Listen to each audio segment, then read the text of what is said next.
Назарбаев бала кезінде қандай мамандық иесі болды армандаған? Ұшқыш болады. Ұшқыш. По-моему, металлург.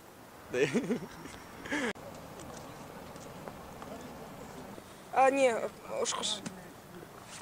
Ұшқыш. Ол жағын білмейді екенмін. Неше жасында шетелге шықты және қай елге? Қай елінде Финляндияға жасын білмейді екенмін. Шықты? Неше жасында? Қай жасында? 17.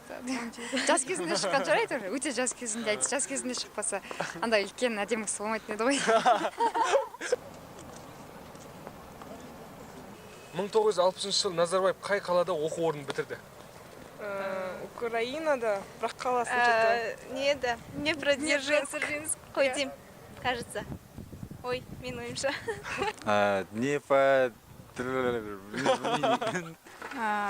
Қай қалада? Қарағанды. Украина. Украина. Қай қаласында сол Украина? Киев. Ой. Днепродзержинск қой дейм. Днепродзержинск. Украинада Днепродзержинск деген қала ма сияқты. Назарбаевтың ресми титулы қандай? Президент. Қазақстан Республикасы президенті.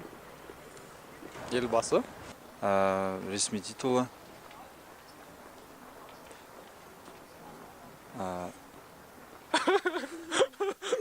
Назарбаев қанша кітаптың авторы? Оннан аса шығар.